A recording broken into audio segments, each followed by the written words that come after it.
Welcome to EPG Pathshala. We are discussing today the course on social policy. The module under discussion is Affirmative Action Policies.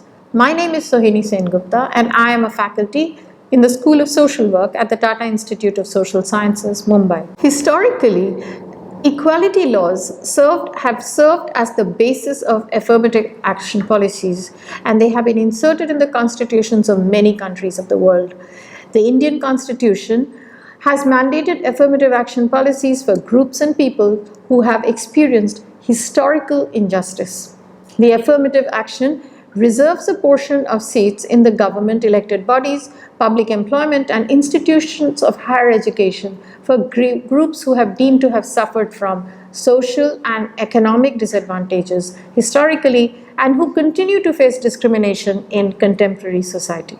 The objectives of this module are to learn about the concept of affirmative action, to understand the legal and normative basis of affirmative action policies, to understand the debates for and against affirmative action, and also to look at some specific laws and policies in the context of India.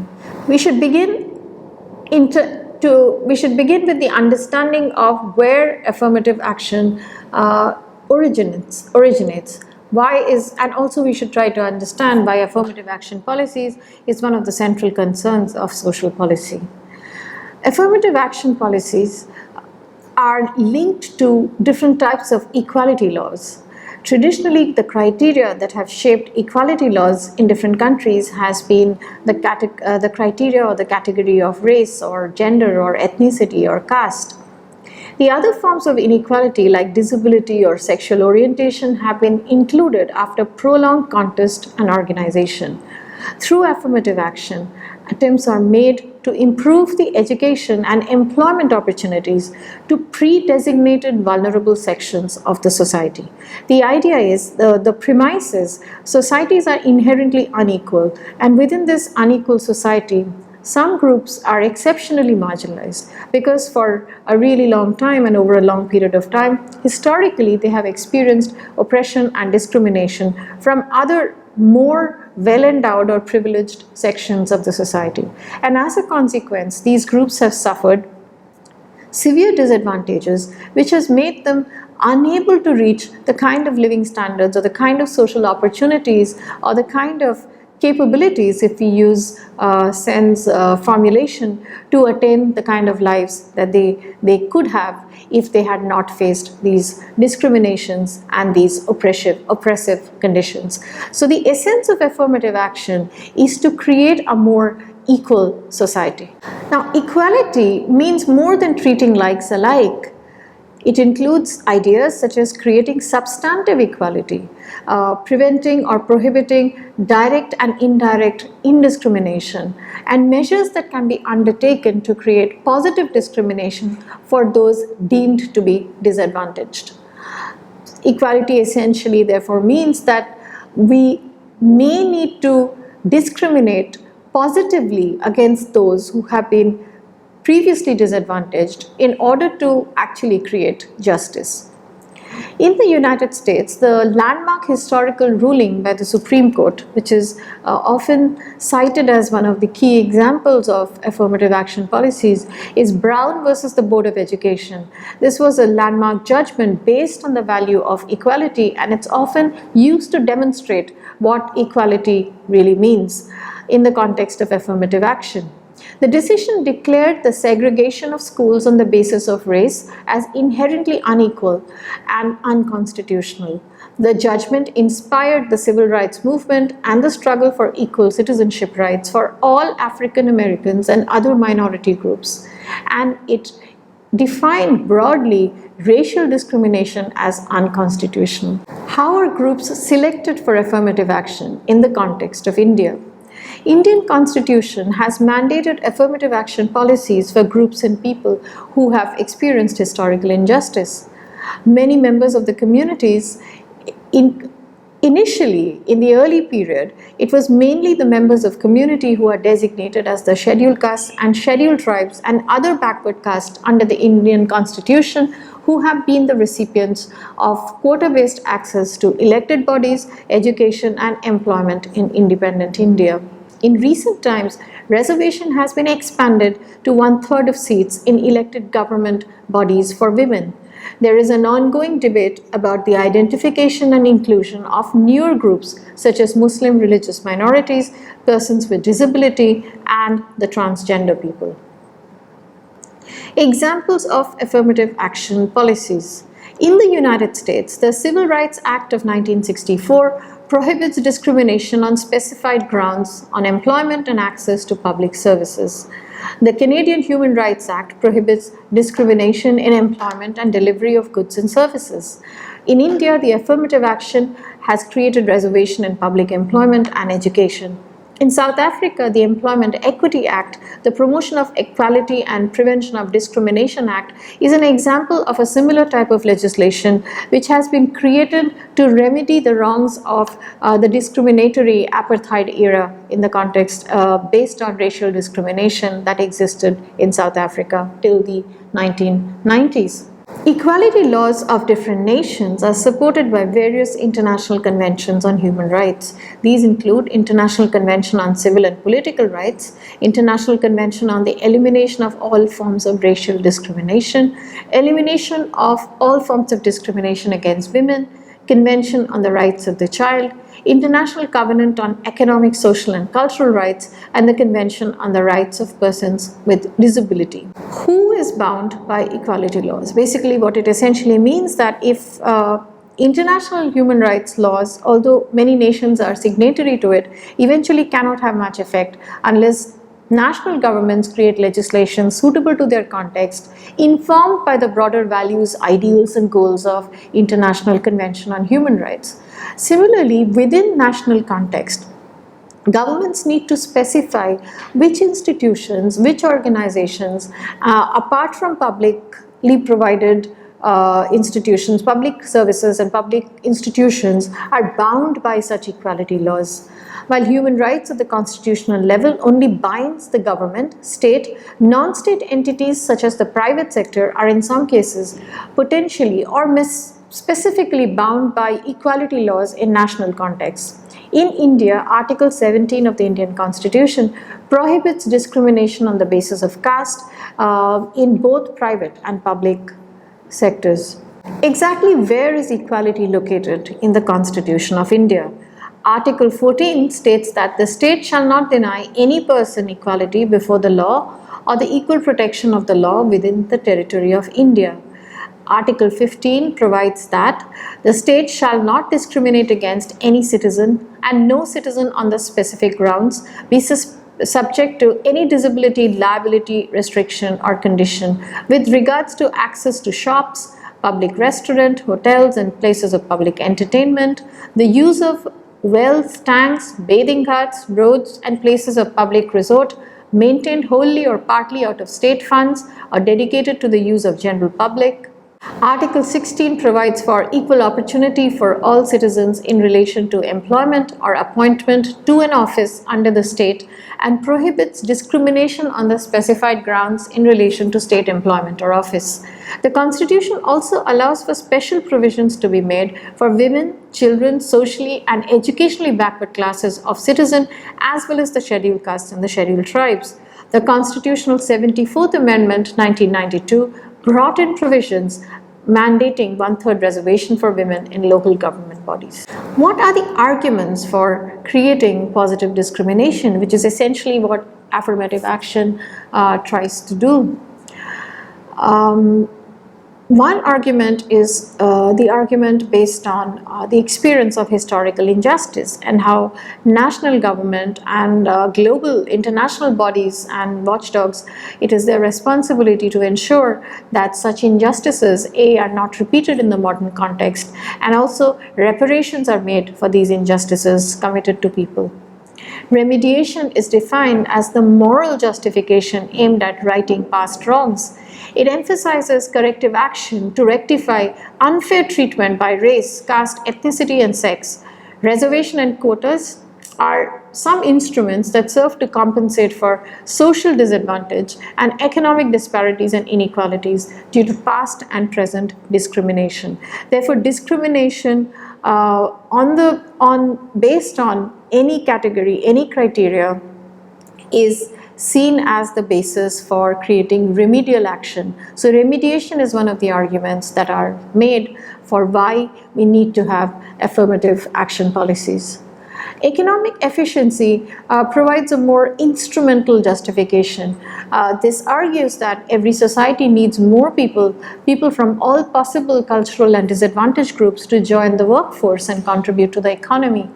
Creating role models in the economy, what it basically means is when particular individuals from disadvantaged social groups succeed in doing well for themselves and improving their economic conditions, they act as a role models for other people, and this essentially prevents disaffection and creates social and political stability so that citizens continue to cohere and leads to a more cohesive nation. So the economic efficiency argument is essentially not just about achieving any high moral goal of righting past wrongs, but essentially to create a even or fair playing field for everybody in order for society to survive and society to progress and for everybody to basically be wealthy together. Diversity promotion is the third argument. This is another instrumental argument, just like economic efficiency, but the focus here is that the flow of educational benefits from highly diverse student bodies and richer learning environments. So diversity in educational environment, diversity in workplaces through affirmative action policy would actually benefit everybody because people learn from these different multicultural knowledge and experience that would hence come to these forums. The social justice argument emphasizes the intrinsic value of racial integration, elimination of institutionalized inequalities, and equity in democratic participation. The reservation policies in India are based on social justice concerns and are constitutionally mandated, expanding the context of people's choice or adding to their capabilities. The special provisions are made in the Indian Constitution for two categories of disadvantaged groups, primarily scheduled castes and scheduled tribes as specified by the President. If you look at the scheduled caste communities in India, and you can get this data from the Ministry of Social Justice and Empowerment's website, 1,208 communities are presently notified as scheduled castes. Groups notified as scheduled tribes number 705, and you can get this information from the Ministry of Tribal Affairs website. Within this, 75 communities are further classified as particularly vulnerable tribal group or PVTGs. Those notified as other backward caste OBC number 1,963. Socially and educationally backward castes or other backward classes are to be specified by the National Commission for Backward Classes under Article 341. What this essentially means is that individuals who identify as members of these broadly identified communities but they have to be notified as such in these special lists for them to become eligible for affirmative action policies. Communities such as any caste, race, tribes or groups classified under Article 341 of the Indian Constitution are deemed to be scheduled caste SC and referred to as that under Article 366(24). Communities classified under Article 342 of the Indian Constitution are deemed to be scheduled tribes and referred to as such under Article 366(25) of the same. So all those groups and individuals, all those groups who identify themselves as members of scheduled castes or scheduled tribes and hence to become eligible for affirmative action policies would have to have their names listed under these concerned articles in the Indian Constitution. Some of the characteristics of scheduled tribes identified by earlier government committees include distinct cultures, geographic isolation, and backwardness. The scheduled tribe number 104.3 million people and comprise 8.6% of the nation's population and live mostly in central and northeastern parts of the country in rural areas. The scheduled caste communities is more widely dispersed among states, and they are present in both rural and urban areas. Reservation in government bodies. Article 330 of the Constitution provides reservation of seats in the House of Parliament for scheduled castes and scheduled tribes people. Seats in the state legislative assemblies are reserved for these groups under Article 332. Reservations are also provided in rural and urban local bodies under Article 243D and 243T respectively. Let us look at the constitutional debates about identifying people as become eligible for affirmative action. In the constitutional debates that took place in the 1950s, some speakers argued that the preferential treatment should be directed towards all those who are economically poor. However, for the others, the main concern was to provide preferential treatment to offset social inequalities of caste and community, which were viewed as underlying and hence compounding the issue of economic difference. The understanding was, while people may be economically poorer or better off based on their performance in the economy, historical injustices create social inequalities, and therefore it's social inequalities and not economic inequality which should be viewed as the basis for creating affirmative action. In the 1950s, the dominant political point of view was for special redistributive measures to offset inequalities associated with caste, while general development programs would take care of other forms of inequalities like economic inequalities.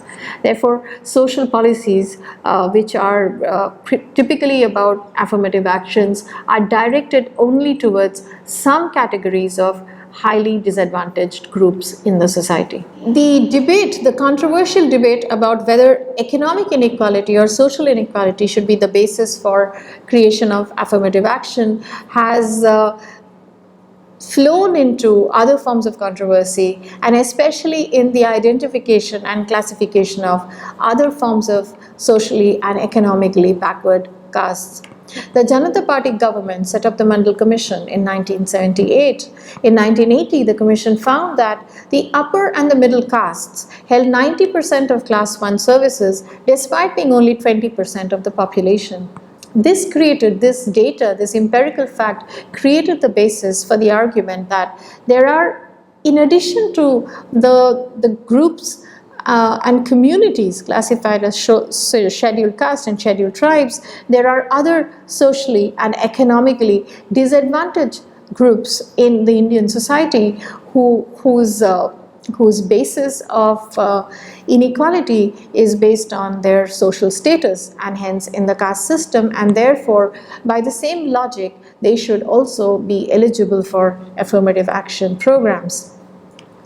Lower caste groups, according to the Mandal Commission, were concentrated in unskilled, semi-skilled, low-paid work in the informal sector. Caste resources provided important links to access work in this insecure sector. Hence, it is very, very difficult for people with not a lot of caste resources to be able to access sources of employment in the informal sector.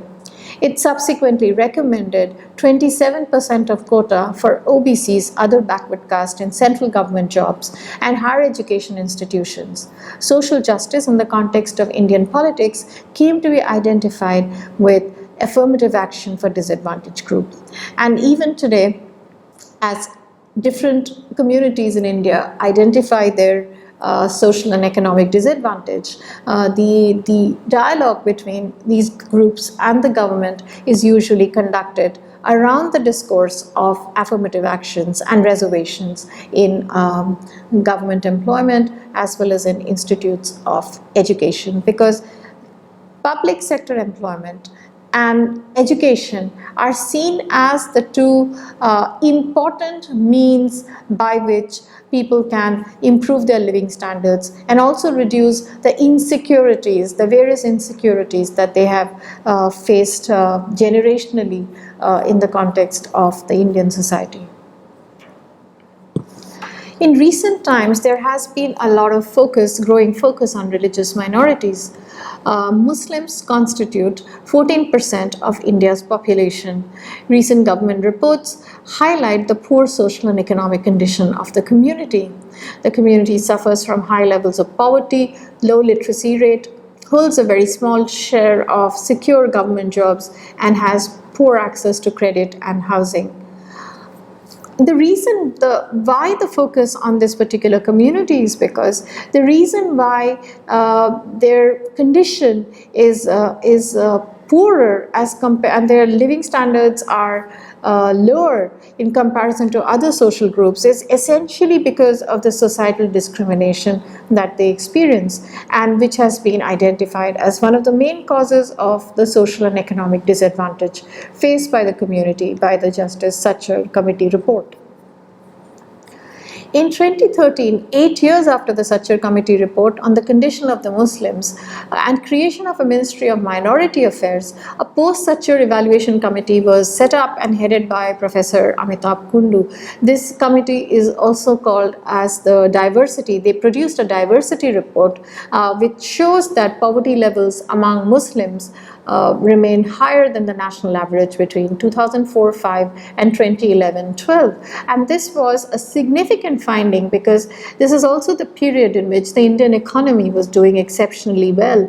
Essentially what it translates into is that although the economy is doing well and jobs are being created and incomes are being generated and businesses are flourishing, the benefits from all these streams of economic possibilities is simply not being shared or being made available to a large number of a population simply because of their religious identity.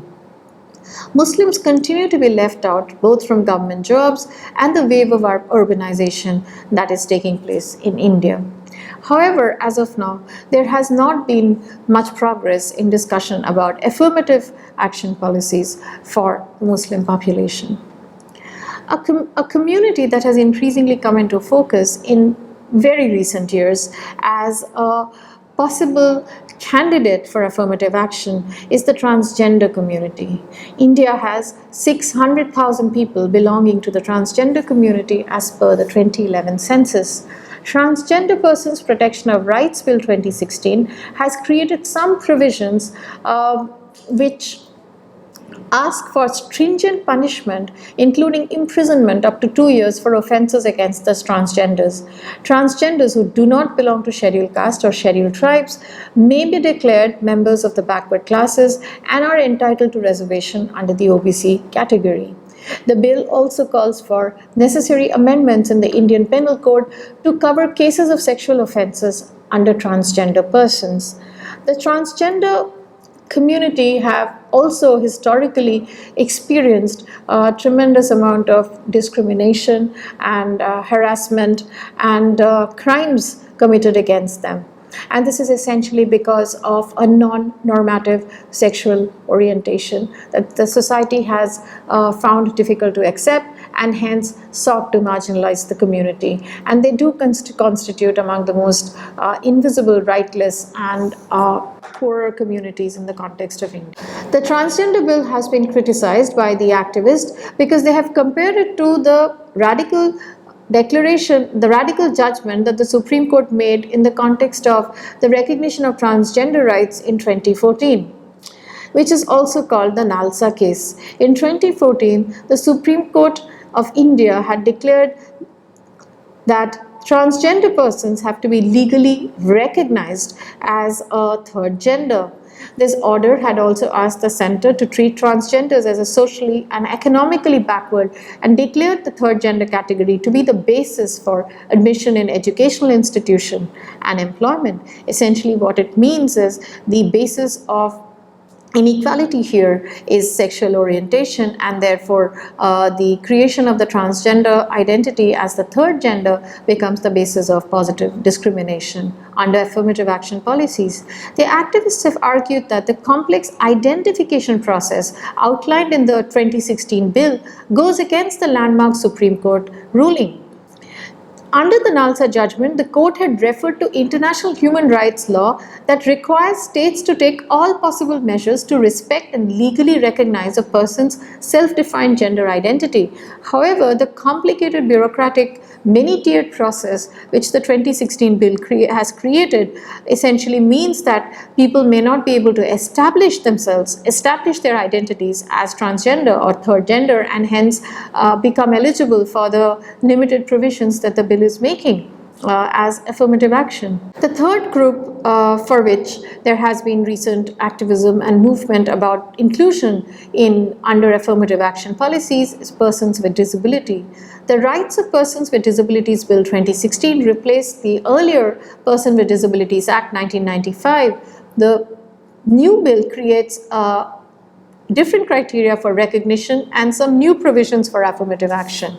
One of the important changes the new bill is bringing about is making disability as an evolving and dynamic concept, which essentially means that if a large number of people are counted as being disabled, definitions could change and new people could become included in this provisioning system. As our knowledge and understanding of disability grows, the types of disabilities listed under the bill have been increased from 7 to 21, which means more and more people will be brought under the umbrella of social provisioning. Reservation in government employment has also been increased from 3% to 4% for certain types of disabilities. Members of community, mostly the members of communities traditionally designated as scheduled castes and scheduled tribes and other backward castes under the Indian constitutions, have been the recipients of quota-based access to elected bodies, educational and employment in independent India. These have been the primary recipients of affirmative action policies. In recent times, however, reservation has been expanded to include women. There is an ongoing debate about identification and inclusion of newer groups such as Muslim religious minorities, differently abled people, and transgenders, groups that have also experienced a range of disadvantages based on discrimination in the Indian society.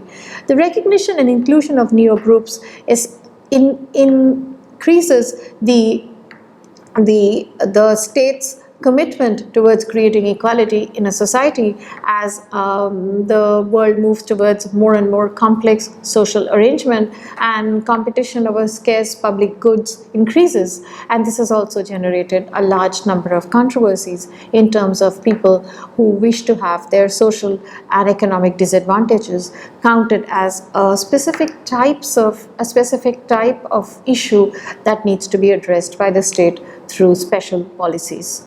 Thank you.